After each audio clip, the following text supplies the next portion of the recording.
Hello friends, welcome to SSC coaching centre. गणित के बहुत ही इंपॉर्टेंट क्वेश्चन लेकर के आए हूं। सभी प्रश्न परीक्षा में पूछे गए हैं। तो चलिए स्टार्ट करते हैं। पहला सवाल है, दो संख्याओं का योग 9 है और उनके व्युत्क्रमों का योग 1/2 है, तो उनमें से एक संख्या है।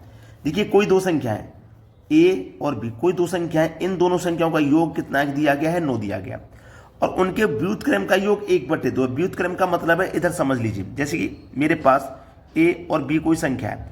जब इनके बटे में कुछ नहीं है तो समझ लेना एक होता है सभी के बटे में। और जब आपका व्युत्क्रम करोगे तो व्युत्क्रम का मतलब है संख्या को पलटोगे तो एक ऊपर चला जाएगा, ए नीचे आ जाएगा।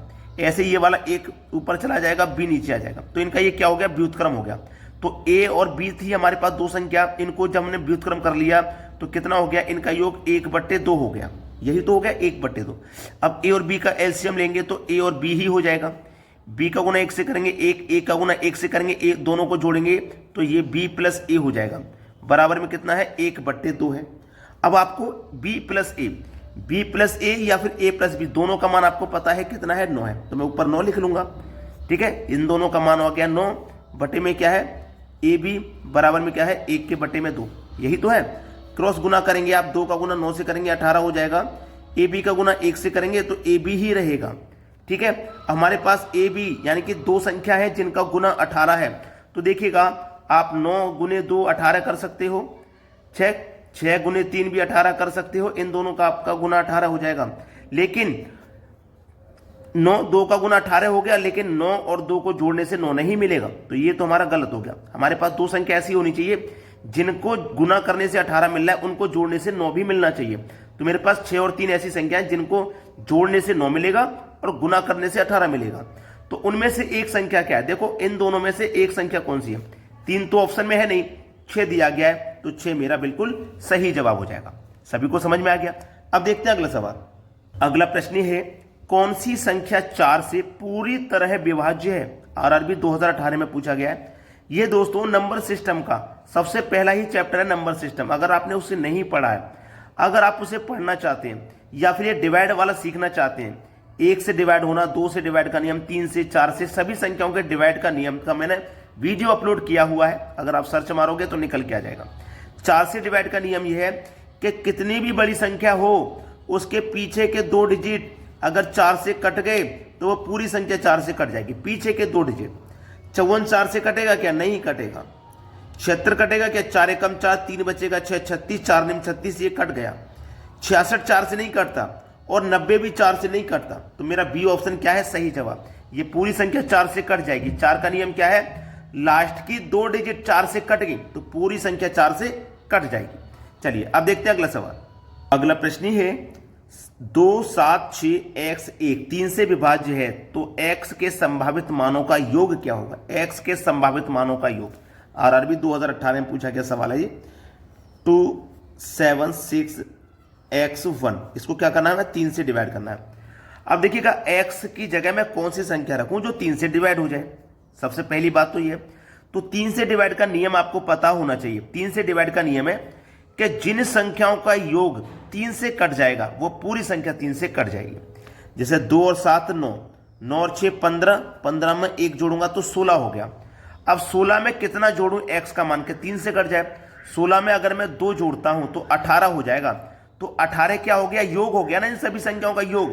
तो 18 तो 3 से कटता है, तो ये पूरी संख्या 3 से कट जाएगी। ठीक है, तो एक तो मान हो गया x का 2, 18। 18 के बाद में आप 3 से कटने वाली संख्या कौन सी है? 21 है। 18 के बाद में 3 से कटने वाली संख्या कौन सी? 21 है। तो यहां तक तो देखो 16 था ना, यहां तक तो 16 था। देखो 2 और 9, 2 और 7 9, 9 6 15 और 1 16। अब 16 में x का मान मैं क्या जोड़ूं? तो मेरा 3 से कट जाए, 21 कटता है ना, तो 16 में आप 5 जोड़ोगे। कितना जोड़ोगे? 5, तो 21 हो जाएगा। 21 कट गया। अब 2 और 5 कितना हो गया? 7, जो कि ऑप्शन में नहीं है क्योंकि हमसे योग पूछा है। अब 16 के बाद में मैं क्या जोड़ूं कि 3 से कट जाए? 21 के बाद में 24 कट जाए, तो 16 में आप क्या करोगे? 8 जोड़ोगे। 16 में 8 जोड़ोगे 24 हो जाएगा, जो कि 3 से कटता है। x के संभावित मानों का योग, ये सभी x के मान ही तो है।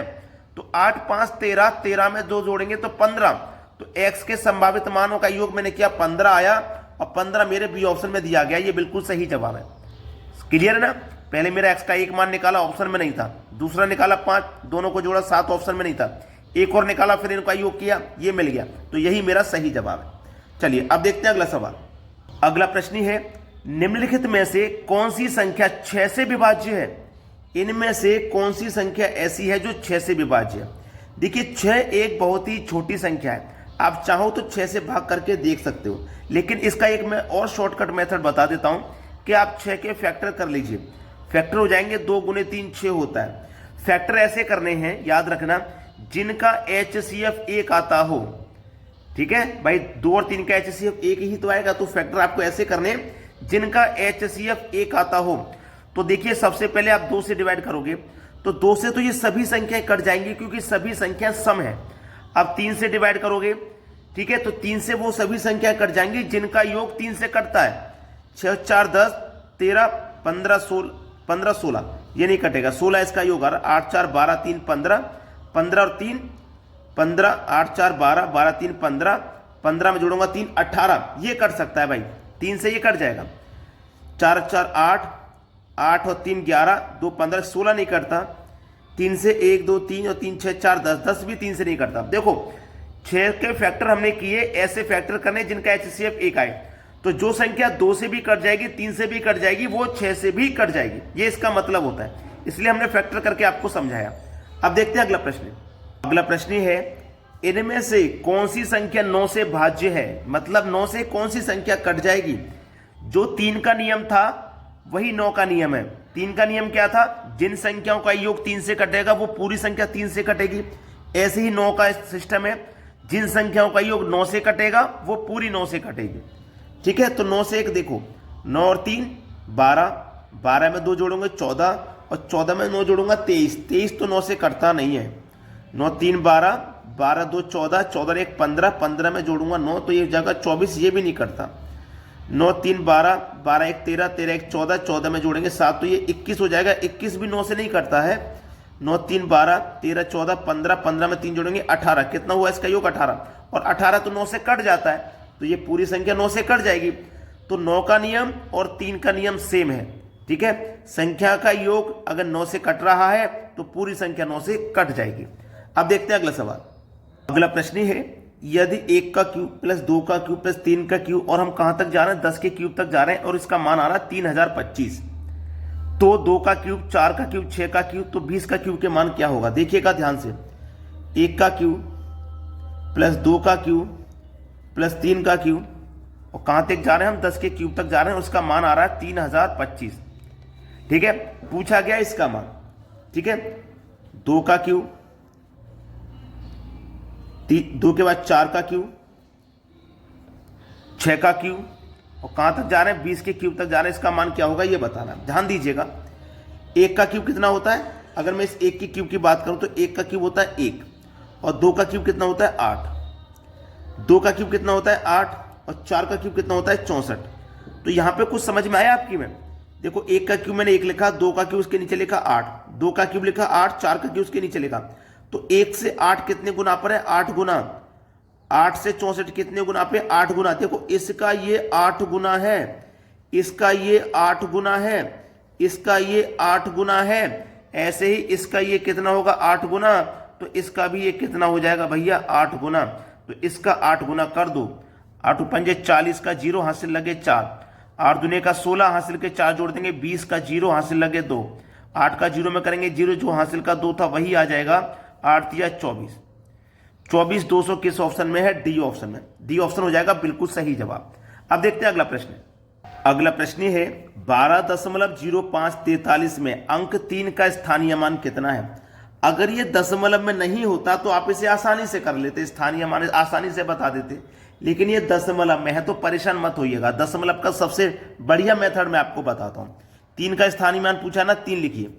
अब 3 का पूछा, आपने 3 लिखा, 1 2 3 4, दशमलव के बाद कितनी संख्या है? 4 संख्या है ना, तो 4 0, 1 0 2 0 3 0 4 0, बस 1 लगा दो, हो गया आंसर। कुछ करना ही नहीं है अब तो, अब कुछ करना ही नहीं है, हो गया आपका आंसर। ठीक है, अगर ये दशमलव नहीं होता, जैसे कोई संख्या 1 2 3 4 1 6 कोई संख्या, और 3 का स्थानीय मान पूछे, दशमलव में तो नहीं है, तो 3 लिखना है, 3 लिख लिया ना आपने, और 3 के बाद जितनी संख्या उतने जीरो, 3 के बाद 1 2 3 संख्या तो 3 जीरो ले लेंगे। ये तो तरीका आपको पता होगा, लेकिन दशमलव में शायद आप कंफ्यूज होंगे, तो अब कंफ्यूज मत होना। अब देखते हैं अगला प्रश्न। अगला प्रश्न है, एक प्रतियोगिता में 5 बच्चे भाग लेते हैं, प्रत्येक बच्चा एक दूसरे के साथ खेलता है, तो कितने खेल खेले गए? इसका एक फॉर्मूला होता है n into n minus 1 divided by 2। n की संख्या कितनी है? 5 इंटू n का मान 5 है, 5 में से 1 माइनस कर दोगे 4 बटे में कितना है 2, 2 से 4 कटेगा 2 बार में, 5 दूनी का 10, सवाल खत्म। 5 सेकंड भी नहीं लगते ऐसे प्रश्नों में, ठीक है, आप आसानी से कर सकते हो। टेट का इंपॉर्टेंट प्रश्न है ये, जो बच्चे टेट की तैयारी करते हैं। तो आपसे एक ही रिक्वेस्ट है मेरी बार बार कि लाइक नहीं किया तो लाइक कर दीजिए, और शेयर नहीं किया तो भैया शेयर कर दो वीडियो को। ठीक है दोस्तों, धन्यवाद।